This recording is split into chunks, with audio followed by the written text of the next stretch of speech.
안녕하세요. 예수의 이름으로 문안 안 드립니다.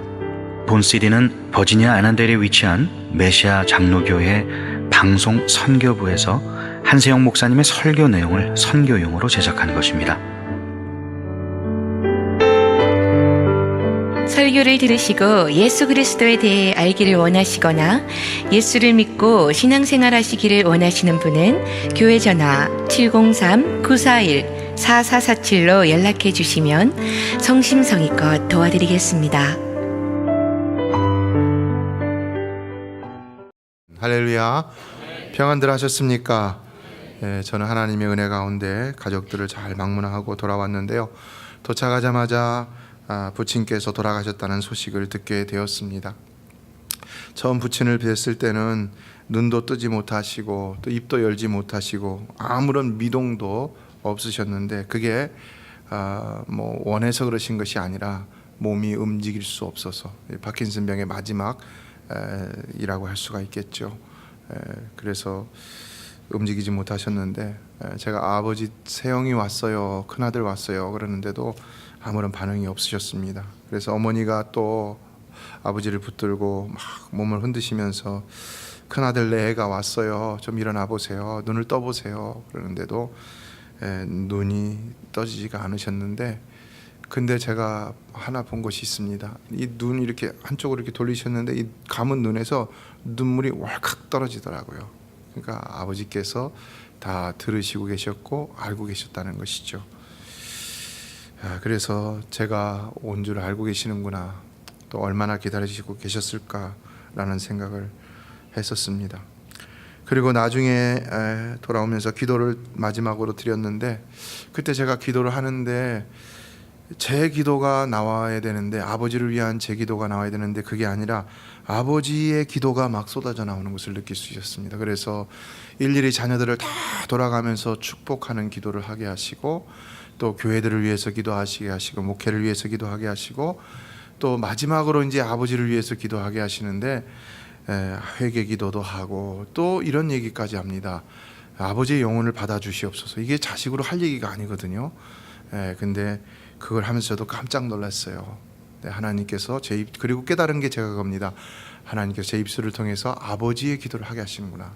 사실은 그 시간은 유언을 하셔야 할 시간이거든요. 근데 또 축복 기도해 주셔야 할 시간이고, 항상 저희가 가면 하나님 아버지께서 저희를 위해서 축복 기도를 해주셨는데, 그런데 못 하시니까 아들의 입술을 통해서라도 하나님 사용하셔서 그걸 하게 하시고, 그래서 유언적인 기도를 하게 하시고 또 마지막 축복을 하게 하시는 것을 느끼고 돌아왔습니다. 돌아오기 전에는 몸이 이상하게도 많이 떨리는 것을 보면서 안타까운 마음으로 돌아왔는데요. 약을 투여하는 간호사에게 물어봤더니 아직은 돌아가실 때가 아니다. 예를 들면 몰핀을 매일 드리는 게 아니라 일주일에 2번만 드린다, 이렇게 얘기를 했었는데, 그런데 도착하자마자 바로 돌아가셨다는 소식을 접하게 되었습니다. 감사한 것은 제가 떠나고 그 다음날 아침에 LA의 안디옥 교회 원로 목사님이신 김상규 목사님께서 평소에 그 교회를 처음에 아프시기 전에는 그 교회를 출석하셨고 그러셨었는데, 동생이 거기를 다니기 때문에 거기서 목사님과 교제를 많이 나누셨는데, 그 목사님이 오셔서 예배를 드리시고 그리고 난 후에 아주 편안히 돌아가셨다라는 얘기를 들어서 정말로 감사를 드렸습니다. 구원받지 못한 사람과 구원받은 사람은 분명한 증거의 차이가 있다고 그렇게 믿습니다. 여러분 돌아가시길 때에는 반드시 구원받은 증거를 남기고 돌아가시게 되기를 주의 이름으로 축원합니다. 만일 제가 이번에 부모님을 찾아뵙지 못했더라면 어땠을까? 죽는 날까지 후회했겠죠. 그러나 그것도 하나님께서 때를 맞춰주신 것에 진심으로 감사를 드리고 있습니다. 저희 교회는 많은 어르신들이 계시는데요, 먼저는 다들 건강하게 끝까지 사시기를 주의 이름으로 축원합니다. 그리고 마지막에는 하나님의 축복된 부르심 가운데 다 하늘나라에 들어가는 증거를 남기시게 되기를 주의 이름으로 축원합니다. 제가 매일같이 어르신들을 위해서, 물론 성도들을 위해서도 기도하고 있지만 어르신들을 위해서도 이름을 불러가며 기도하고 있습니다. 그러나 그 이유는 아무리 지금 건강하더라도 끝까지 건강하리라고 장담할 수 없기 때문입니다. 어느 누구도 갑작스럽게 찾아오는 그 질병을, 또 그 화를 피할 수 있는 사람은 없고요. 또 죽음도 피할 수가 없다는 사실입니다. 올 때는 순서가 있었지만 갈 때는 순서가 없습니다. 그래서 우리는 정말로 어느 때라도 미리미리 준비하지 않으면 안 된다는 것입니다. 그리고 여러분, 우리의 신앙이 날마다 성장해야 할 줄로 믿습니다. 자라나야 할 줄로 믿습니다. 그러나 저는 성도님들을 바라보면서 항상 저의 부족함을 느낍니다. 어느 목사님이 주일 예배 설교를 하다가 갑자기 눈물을 흘리셨다고 하는데요, 그 이유는 두 가지였습니다. 첫째는 자신의 영적 무능함을 새삼 깨달았기 때문인 것이고, 둘째는 몇 년 동안 매주일 같은 자리에 앉아 예배를 드리고 설교를 듣는 성도들이 전혀 영적으로 변화되지 못한, 영적인 변화의 모습이 없었기 때문이라는 것입니다. 오늘날 목회자들의 가장 큰 넘버원 딜레마는 무엇일까요? 교회가 성장하지 않는다는 것일까요?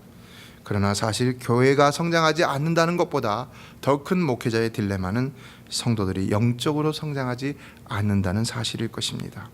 목회자는 이것에 대한 사명을 받고 교회로 파송된 하나님의 종들이기 때문입니다. 그래서 목회자, 목양을 하는 사람이라는 거지요. 목자라는 말을 쓰기도 하고요. 그러나 오늘 본문을 보면은 예수님이 데리고 다니시던 제자들에 대한 답답함을 토로하시고 있는 장면이 나오고 있습니다. 19절을 다시 한번 읽어보도록 하겠습니다. 시작. 대답하여 이르시되 믿음이 없는 세대여, 내가 얼마나 너희와 함께 있으며 얼마나 너희에게 참으리요. 그를 내게로 데려오라 하시매. 예수님이 왜 이런 말씀을 하시고 계실까요? 과연 어떤 일이 있었기 때문에 이런 말씀을 하시고 계신 것일까요? 이 사건인 예수님께서 베드로와 야고보와 요한을 데리고 변화상으로 올라가서 기도하시고 내려온 이후에 일어났던 사건입니다. 거기서 예수님은 영광스러운 모습으로 변화돼서 엘리야와 모세와 더불어서 말씀을 나누며 하늘로부터 하나님의 음성까지도 듣고 놀라운 영광스러운 시간을 보내고 내려온 그런 이유였습니다. 그런데 그 사이에 예수님의 다른 제자들은 아주 예수님 보시기에 답답한 일을 하고 있었다는 것입니다. 14절을 보면은 큰 무리가 둘러싸인 채로 서기관들과 변론을 하고 있었는데, 그 이유를 본문에서 살펴보면 어떤 귀신 들린 아들을 데리고 와서 어떤 사람이 그 아들을, 귀신 들린 아들을 데리고 와서 귀신을 내쫓아달라고 했는데 그걸 하지 못했기 때문이라는 것입니다. 예수님은 이미 그들에게 그것을 감당할 수 있는 능력을 주셨습니다. 그런데 그들이 감당하지 못하고 있습니다. 얼마나 예수님의 마음이 답답했겠습니까? 얼마나 답답하셨으면 그들을 향해서 믿음이 없는 세대여 라고까지 말씀을 하고 계셨겠느냐는 것입니다. 그러나 정말 예수님의 제자들에게는 믿음이 없었던 것일까요? 그런 것일까요? 사실 그것은 아니라고 봐야 되는 거죠. 그들은 이미 예수님을 믿었기 때문에 예수님이 부르실 때에 자신들의 생업까지도 다 내버리고 예수님을 따랐던 것이고, 그리고 지금도 그 믿음이 없어지지 않았기 때문에 계속해서 예수님을 따르고 있다고 할 수가 있는 것이죠. 그렇다면 우리는 여기서 믿음이 없는 세대라고 하신 예수님의 이 말씀을 어떻게 해석을 해야 될까? 어떻게 해석을 해야 될까요? 여기서 우리는 이 말씀을 두 가지 의미로 받아들일 필요가 있습니다. 왜냐하면 이 말씀은 단지 제자들에게만 하신 말씀이 아니라 거기에 있던 군중들도 꾸짖는 말씀이라고 할 수 있기 때문입니다. 첫째, 예수님은 이 말씀으로 거기에 있던 서기관들과 또 그 귀신 들린 아이의 아버지를 향하여서 정말로 그들은 믿음이 없다, 믿음이 없음을 꾸짖으신다라는 의미가 있다 할 수 있고요. 그러나 둘째는 제자들에게는 성숙치 못한 믿음, 능력이 없는 믿음을 책망하고 계시다고 할 수가 있는 것입니다. 예수님은 병자를 고치실 때에 내 믿음대로 될지어다 라는 말씀을 자주 하셨습니다. 사랑하는 성도 여러분, 우리도 기도할 때 믿음을 가져야 응답받을 수 있는 줄로 믿습니다. 제가 여러분을 위해서 기도할 때 여러분 믿음을 가지시기를 바랍니다. 여기 앞에서 대표로 기도할 때도 여러분 믿음을 가지고 아멘 하시기를 바랍니다. 그 기도 제목이 여러분에게 응답될 줄로 믿습니다. 아무리 예수님이 기도해도 여러분이 아멘하지 않고 응답하지 않는다면, 믿음이 없다면 그 기도가 응답받지 못한다는 것입니다. 여러분의 믿음이 필요하다는 것입니다. 그러나 그 믿음이 자라지 못하고 항상 그 자리에만 있게 되고 맴돌게 된다면 과연 어떻게 될까요? 부모는 자라나야 할 자녀가 자라나지 않을 때 많은 걱정을 합니다. 마찬가지로 우리 주님도 자라나야 할 성도들의 신앙이 자라나지 못할 때에 많은 걱정을 하신다는 사실입니다. 목회자들도 그런 것이죠. 반드시 자라나야 하는데 자라나지 않으면 세상 사람들에게 웃음거리가 될 수도 있고 사단에게 놀림거리가 될 수도 있고 사단에게 악용될 수도 있는데 정말 그 영혼을 사랑하시는 우리 주님은 안타까워하지 않을 수가 없다는 것입니다. 그렇다면 우리의 믿음이 어떻게 해야 자라날 수 있을까? 여러분, 어떻게 해야지 우리 믿음이 자라날 수 있을까요? 우리의 믿음은요, 먼저는 무엇보다도 하나님의 말씀을 잘 듣고 실천할 때 자라날 수 있는 줄로 믿습니다. 말씀은요, 영혼의 양식입니다. 음식은 육신을 자라나게 하지만 우리의 영혼을 자라나게 하는 것은 오직 하나님의 말씀인 것입니다. 예, 히브리서 5장 12절로 14절은 영적 미숙함을 이렇게 표현합니다. 12절을 보면 그는 단단한 음식은 못 먹고 젖이나 먹어야 할 자다. 무슨 말일까요? 이것은 말씀을 듣는 것이 둔한 상태를 말하고 있는 것입니다. 성도는 하나님의 말씀을 들을 때마다 그 말씀이 어떤 말씀이든 늘 그 속에서 하나님의 뜻을 깨닫고 그 뜻에 합당하게 살도록 노력해야 하는데 그것이 둔하게 되니까 말씀이 들어오지도 않고 그러므로 말씀이 내 삶에 적용되지도 않고 그러다 보니까 영적으로 자라남이 없다는 것입니다. 이에 13절은 더 구체적으로 왜 이런 문제가 생기는지에 대해서 얘기하고 있는데요. 우리 13절 말씀을 같이 읽어보겠습니다. 시작. 이는 젖을 먹는 자마다 어린아이니 의의 말씀을 경험하지 못한 자요. 말씀을 들어도 깨달음이 없고 변화가 없는 까닭은 무엇이라는 것입니까? 여러분, 그것은 그가 그의 삶 속에서 그 말씀을 실천하지 않기 때문이라는 것입니다. 그래서 그 말씀이 얼마나 살아서 역사하는 능력이 있는지를 전혀 경험하지 못하기 때문에 또다시 말씀을 듣거나 대하더라도 또다시 그 말씀이 귀한 줄을 모르기 때문에 그 말씀이 귀에 들어오지도 않고 깨달아지지도 않고 또 그러니까 또다시 그 말씀으로 실천하는 삶도 살지 못하게 되다가 결국은 신앙이 자라지 못한다는 것입니다. 그래서 신앙생활을 오래 해도 신앙이 자라나지 않는 사람들을 보면요, 꼭 말씀과는 무관한 삶을 사는 것을 볼 수가 있습니다. 신앙이 자라나는 사람은 어떤 사람이냐? 점점 더 말씀대로 살아가는 삶을 보는 것입니다. 여러분은 하나님의 말씀대로 살아가는 신앙이 자라가야 되기를 주의 이름으로 축원합니다. 이에 우리는 하나님의 말씀을 실천할 때 말씀의 능력이 체험되어지는 것입니다. 아무리 우리가 돈을 많이 가지고 있으면 뭘 합니까? 그 돈을 쓸 때에 그 돈의 위력을 체험하는 것이지요. 마찬가지로 하나님의 말씀은 진정 그 말씀을 실천할 때에 그 능력이 체험되어진다는 사실입니다. 그러므로 하나님 말씀을 매주일 듣거나 혹은 읽는 것으로만 만족하려 해서는 안 되는 것입니다. 그 말씀을 듣고 깨달은 다음에는 반드시 실천할 수 있어야 하는 것입니다. 그래야 그 말씀의 위력이 체험되어지는 것입니다. 그러나 중요한 것은 그렇게 하나님의 말씀의 위력을 체험하기 시작한 사람은 반드시 또다시 그 말씀을 읽고 대하고 그 말씀에 집중하기 시작한다는 것입니다. 그래서 그 말씀 중심의 삶을 살게 된다는 것이죠. 그래서 그 신앙이 자라나게 된다는 것입니다. 인도에 선다싱이라는 사람이 있는데요, 길을 가다가 땅에 떨어져 있는 종이 한 조각을 발견하고는 주워서 읽었는데 그것이 바로 찢겨진 성경 조각이었습니다. 거기에는 이렇게 적혀 있었습니다. 수고하고 무거운 짐자들아 다 내게로 오라. 내가 너희를 쉬게 하리라. 이 사람이 이것을 읽었을 때 어떤 생각이 들었을까요? 근데 놀랍게도 말씀의 능력이 있으니까 그거를 읽는 순간에 이 사람이 감동을 받고 내가 예수께로 가야 되겠구나 라는 생각이 들었다는 것입니다. 그리고서 거기서 신앙생활을 시작하게 되었는데 그 이후로는 하나님 말씀이 가르치는 대로만 행하려고 노력하다 보니까 결국 그가 세계적인 성자가 되었다는 것입니다. 누가 신앙에 성숙한 사람입니까? 하나님의 말씀대로 살려고 노력하는 사람이지요. 누가 성자입니까? 하나님의 말씀대로만 사는 사람이 성자인 것이죠. 어느 선교사님 사모님이 남편의 책상을 정리하다가 손바닥만한 성경책을 발견하고는 소스라치게 놀랐습니다. 왜냐하면 그 성경책이 그 사모님이 7년 전에 학교 기숙사에서 잃어버렸던, 도둑질 당했던 가방 속에 들어있었던 성경책이었기 때문입니다. 이게 어떻게 남편의 손에 있는가? 깜짝 놀랐습니다. 여러 가지 생각을 했습니다. 그리고는 남편이 오기만을 기다렸습니다. 그런데 드디어 남편이 왔습니다. 남편은 피곤한 기색이었지만 아내를 보고는 따뜻한 미소를 지었는데, 그러나 그 아내는 남편을 아주 날카로운 눈으로 쳐다보고 있었습니다. 왜 그랬을까요? 의심했기 때문인 것이죠. 그리고 어느덧 시간이 흘렀을 때에 이 선교사님의 얼굴에는 당황하는 기색이 돌았고, 사모님은 그에게 드디어 묻기 시작합니다. 여보, 이 성경책은 오래전에 내가 잃어버린 것인데 어떻게 당신이 갖고 있어요? 남편이 뭐라고 얘기했을까요? 남편이 말합니다. 아, 정말 미안해요.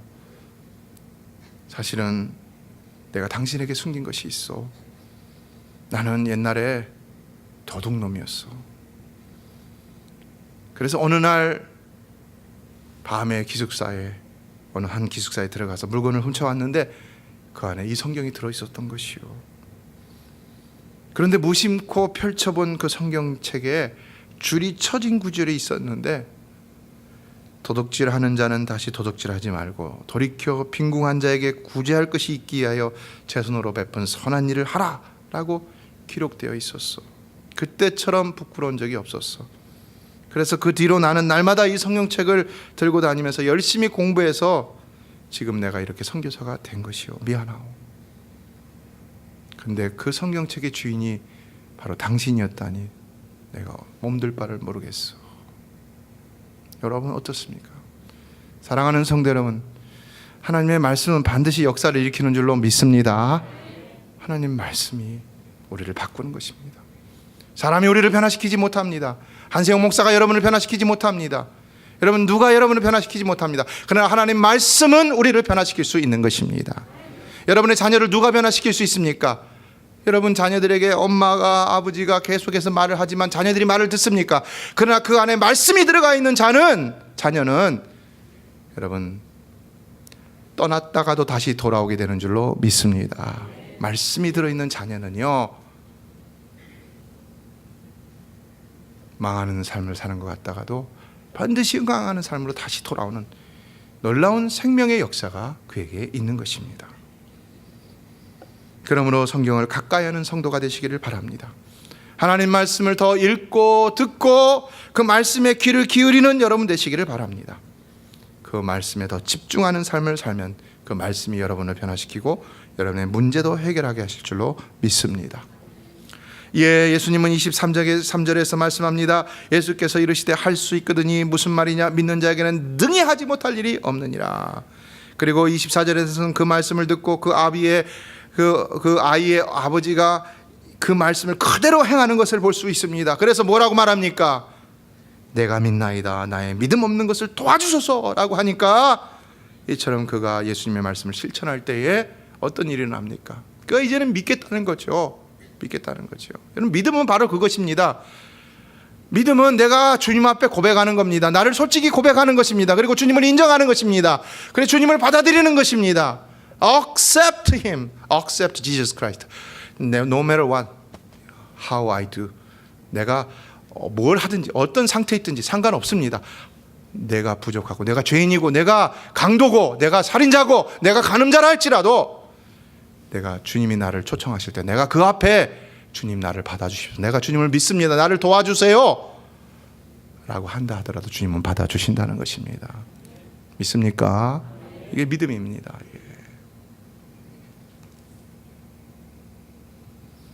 결국 그 믿음을 실천할 때 어떤 일이 벌어집니까?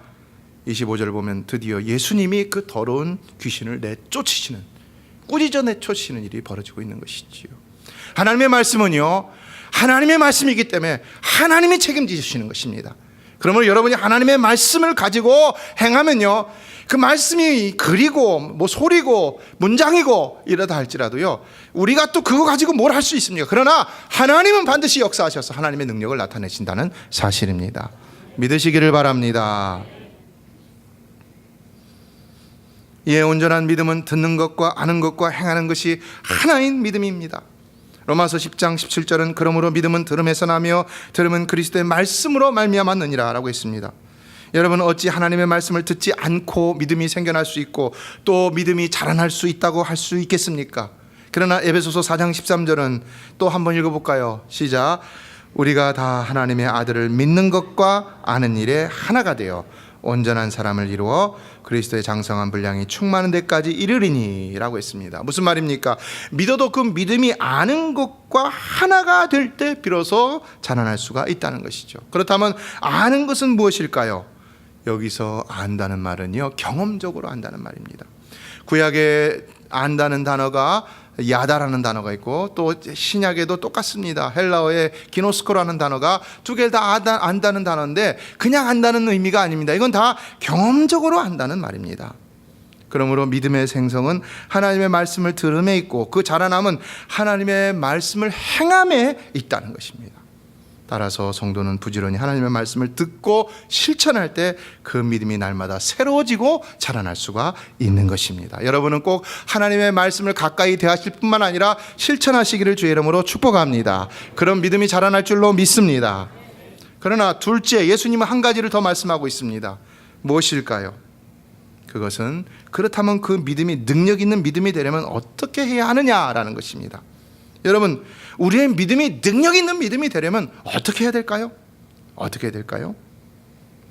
28절에서 제자들은 예수님께 묻고 있는데요, 이것도 한번 읽어보겠습니다. 시작. 집에 들어가심에 제자들이 조용히 묻자오되 우리는 어찌하여 능히 그 귀신을 쫓아내지 못하였나이까? 무슨 말입니까? 왜 우리의 믿음은 능력이 없는 믿음이냐? 이걸 질문하고 있는 것이죠. 왜 능력이 없어서 주님 다 귀신도 쫓아내시고 그랬는데, 어떤 때는 우리도 그랬었는데 왜 우리는 지금 못하고 있습니까? 그런 거죠. 근데 왜 그런 것일까요? 예수님 뭐라고 대답하실까요? 29절을 다 같이 있습니다. 시작. 이르시되 기도 외에 다른 것으로는 이런 종류가 나갈 수 없는. 사랑하는 성도 여러분, 믿음의 능력을 체험하려면 기도에 힘써야 할 줄로 믿습니다. 기도해야 믿음의 능력을 가질 수가 있다는 것입니다. 이들이 귀신을 내쫓지 못했던 것은 바로 기도하지 않았기 때문이라는 것입니다. 믿음의 능력이 없었던 것은 바로 기도하지 않았기 때문이라는 것입니다. 기도 생활에 실패하면 능력 있는 믿음을 가질 수가 없다는 것입니다. 예수님을 나의 구주로 받아들이면 믿음을 가질 수는 있지만, 그러나 그 믿음만으로 내가 능력 있는 삶을 살 수는 없다는 것입니다. 반드시 내가 말씀으로 그 믿음이 자라날 수 있도록 해야 되는 것이고, 그러나 또한 기도함으로 그 믿음이 능력 있는 믿음이 될 수 있도록 해야 한다는 것입니다. 마태복음 14장 28절을 보면 예수님께서는 제자들에게 시험에 들지 않게 깨어있어 기도하라, 마음에는 원이로되 육신이 약하도다 하시고라고 했는데요, 이 말은요, 예수님의 제자들이라도 예수님의 제자들인데 기도 생활을 게을리했다는 것입니다. 왜 그랬을까요? 믿음이 없어서였을까요? 여러분이 오늘날 기도하지 못하는 이유는 뭡니까? 믿음이 없기 때문입니까? 아닙니다. 오늘 이 본문에서 제자들에게, 마가복음 14장에서 예수님께서 제자들에게 기도하지 못한다는 이 말은요, 그들이 피곤했기 때문에 그런 겁니다. 피곤하니까 잠이 들으니까 기도를 못한 거죠. 그러나 우리 주님은 그럼에도 불구하고 기도하라라고 말씀하고 있다는 것이죠. 우리도 마찬가지입니다. 믿음이 없어서 기도하는 게 아닙니다. 믿어 못하는 게 아닙니다. 다들 이유가 있고 핑계가 있기 때문이라는 것입니다. 피곤하기도 하고, 다른 급한 일들이 있기도 하고, 몸이 약하다고 하고, 비즈니스 때문이라고 하고, 여러 가지 이유들을 대죠. 그러나 문제는 그 이유가 어떠하든지 간에 우리가 기도하지 않으면은 믿음의 어떤 능력도 체험할 수가 없다는 것입니다. 그러므로 누가복음 22장 46절에서 예수님은 제자들에게 말합니다. 이르시되 어찌하여 자느냐? 시험에 들지 않게 일어나 기도하라. 성도 여러분, 항상 기도에 깨어 있어서 시험을 이기는 여러분 되시길 주의 이름으로 축복합니다. 기도하지 않으면요, 시험이 올 때 시험을 이기지 못하고 반드시 시험에 들게 되어 있는 것입니다. 오늘 기도하다가 내일 기도하지 않아도 내일 시험에 들 수가 있습니다. 그러므로 기도하지 않으면 믿음의 능력도 체험할 수가 없을 뿐만 아니라 이제는 그 믿음조차도 온전히 지킬 수가 없게 되는 일이 생겨날 수도 있다는 것입니다. 그래서 우리는 늘 기도에 게으르지 말아야 하는 것입니다. 기도에 게으르면요, 오늘 본문에서와 같이 시험이 올 때 탈로가 날 수밖에 없는 것입니다. 내 믿음이 어떤 믿음인지 탈로가 나는 겁니다. 기도에 게으르니까 귀신 들린 아이가 찾아왔을 때 제자들의 연약한 믿음이 탈로가 났습니다. 우리의 믿음도 기도하지 않으면 어느 땐가는 반드시 탈로가 날 때가 있다는 것입니다. 문제가 찾아올 때 탈로가 나고, 유혹이 찾아올 때 탈로가 나고, 시험이 찾아올 때 탈로가 나고, 고난이 올 때 탈로가 날 수가 있다는 것입니다. 그러나 세 번째로 오늘 본문에서 발견할 수 있는 또 한 가지 놀라운 사실, 놀라운 복음은 바로 여기에 있습니다. 그 탈로가 나는 것도 우리 주님이, 예수님이 찾아오신다면 책망을 듣더라도 오히려 다행이고 축복이 된다는 사실입니다. 믿으십니까? 여기서 제자들은 탈로가 남으로 그들의 문제가 무엇이었는지를 깨닫게 되었고, 또 이 아이의 아버지는 탈로가 남으로 말미암아서 그 아이의 문제를 해결할 수가 있었습니다. 예수 앞에 나가니까 부끄럽게 탈로가 난다 할지라도, 예수님께 꾸짖음을 받고 책망을 듣는다 할지라도 그 문제가 반드시 해결함을 받게 된다는 사실입니다. 여러분, 예수 앞에 나가기를 주저하지 마시기를 바랍니다. 부끄러운 일, 사람 앞에서 부끄러움을 당하지 마시고, 예수 앞에서 부끄러움을 당하고 책망받을 일 사람에게서 책망받지 마시고 예수 앞에서 책망받으시기를 바랍니다. 이 예배 시간에 해결하시기를 바랍니다. 여러분, 그러면 여러분의 문제가 해결될 줄로 믿습니다. 그게 축복인 것입니다. 예배로 나와서 말씀을 듣는 중에 내 부족함이 탄로가 나는 것을 부끄러워해서는 안 되는 것입니다. 내가 그 시간은 주님 앞에서 있는 시간이기 때문에 그때 내가 탄로나는 것은 다행인 것이고요, 하나님이 나를 탄로나게 하시는 것은 얼마든지 회복시켜 주시기 위함이라는 사실입니다. 믿으십니까? 네. 이 시간 여러분의 연약함이 있다면 탄로나시기를 바랍니다. 양심의 찔림을 받기를 바랍니다. 기분이 나빠도 좀 괜찮습니다. 그러나 반드시 회복돼서 돌아가시게 되기를 주의 이름으로 축원합니다.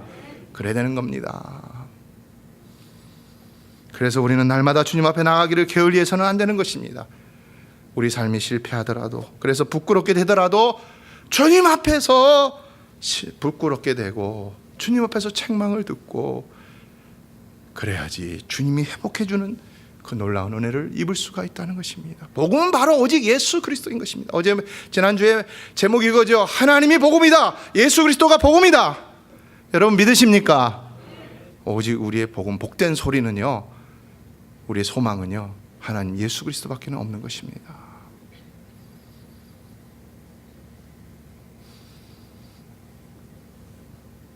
그러므로 말씀을 맺습니다.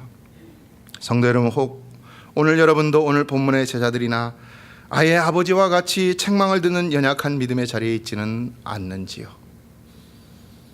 그렇다면 날마다 말씀과 기도와 주님 앞에 나아가는 예배를 통해서 반드시 여러분의 연약함이 회복되어지고 믿음이 성숙해지며 또한 믿음의 능력도 체험하시게 되기를 주의 이름으로 축원합니다. 그러나 이제 우리는 메시아 잔치를 맞이하고 있습니다. 그렇다면 우리에게 필요한 것은 무엇일까요? 전도자에게 필요한 것은 무엇보다도 믿음의 능력인 것이죠. 우리에게는 믿음의 능력이 필요하다는 것입니다. 어떻게 되겠습니까? 그래서 지금 우리는 기도할 때라는 것입니다. 기도 많이 하여서 능력을 회복하는 우리 교회와 저와 여러분이 되시길 주의 이름으로 축원합니다. 고린도전서 4장 20절은 하나님의 나라는 말에 있지 않고 오직 능력에 있음이라 라고 했습니다. 그러나 오늘 예수님께서는 그것에 있어 기도 외에 다른 것으로는 이런 종류가 나갈 수 없느니라고 말씀하셨다는 사실입니다. 그러므로 우리는 기도해야 하는 것입니다. 기도 생활을 열심히 해야만이 하나님이 주시는 능력으로 전도의 사명도 넉넉히 감당할 수가 있는 것입니다. 이제 저희 교회는 다음 주부터 특별 새벽 기도회를 시작하는데요, 사실은 이번 주부터 하려고 했죠. 그러나 제 사정상 당회에서 그것을 바꿔주셨습니다. 그래서 다음 주로 연기를 하였는데요, 그러나 그때가 어느 때이든 우리는 반드시 기도를 통해서 능력을 얻고 나아갈 수 있어야 한다는 것입니다. 사도행전 1장에서 예수님 그랬잖아요. 니네 그냥 마음대로 마태복음이나 마가복음이나 그러면 너희 가서 모든 족속으로 제자를 삼으라 라고 하신 주님이 내가 떠나니까 그냥 가서 전하라, 이게 아니었어요. 뭐라 그랬어요? 예루살렘을 떠나지 말고 아버지 약속하신 바 성령이 오실 때까지 기다리라고 그랬어요. 그래서 제자들이 어떻게 했습니까? 능력을 받을 때까지 기도했다는 것입니다. 사도행전 1장 이후에 보면은요, 어떻습니까? 1장 11절 이하에 보면은 제자들이 쫙 모여갖고 성령 능력을 체험할 때까지, 성령의 능력을 체험할 때까지 전혀 기도에 힘썼다고 그랬어요. 우리가 뭐 기도하면서 어떻게 능력을 체험할 수 있느냐? 나도 맨날 기도하는데 그게 아니라는 겁니다. 언제까지 기도해야지 우리가 능력을 체험할 수 있다는 것입니까? 능력 받을 때까지 기도해야 된다는 것입니다. 능력 받을 때까지. 믿습니까? 체험하시기를 주의 이름으로 축원합니다. 기도는 인간의 무능과 하나님의 전능이 연결되는 고리다. 신학자 앤드류 머레이는 얘기했습니다. 이에 오늘 주님도 기도 외에는 다른 것으로는 이런 종교가 나갈 수 없다라고 했습니다. 여러분, 기도를 통해서 믿음의 능력을 반드시 체험하는 능력 있는 메시아 교회가 될 수 있기를 다시 한번 주님의 이름으로 축복합니다. 전도는 세일즈가 아닙니다. 전도는 하나님의 능력을 전하고 경험하는 일인 것입니다. 전도는 능력이 없으면 안 됩니다. 전도는 마치 그 앞에 놓인 큰 산을 허물고 그 산 뒤에 갇혀있는 영혼을 구원하는 것과 같은 아주 어려운 일이기 때문입니다. 그러나 스가랴 4장 6절로 7절은 말씀했습니다. 이는 힘으로 되지 않냐며 능력으로 되지 않냐고 오직 나의 영으로 되느니라. 큰 산아 내가 무엇이냐? 네가 스룹바벨 앞에서 평지가 되리라. 여러분 앞에 큰 장애라 할지라도 기도로 깨뜨리시기를 바랍니다. 성령의 충만함을 받아 깨뜨리는 역사가 일어나게 되기를 주의 이름으로 축원합니다. 기도 가운데 능력을 받아서 그 장애를 깨뜨려야 하는 것입니다. 질병에 문제가 있습니까? 사람의 문제가 있습니까? 사업에 문제가 있습니까? 무슨 문제가 있습니까? 기도하여 능력으로 깨뜨리시기를 바랍니다. 기도할 때 하나님의 능력의 역사가 여러분의 삶 가운데 나타나게 될 줄로 믿습니다. 메시아 장로교회는 아난데일 236 리틀 리버 턴파이크 선상에 있으며 디자인 안경과 알라딘 서점 옆에 있습니다. 주소는 4313번 마크햄 스트리트, 애난데일 버지니아 22003입니다. 성경은 주 예수를 믿어라. 그리하면 너와 내 집이 구원을 얻으리라 하셨습니다. 이 CD를 들으시는 분께서 예수를 믿지 않으셨다면 꼭 예수를 믿고 죄악된 세상에서 구원을 받을 수 있도록 기도하겠습니다.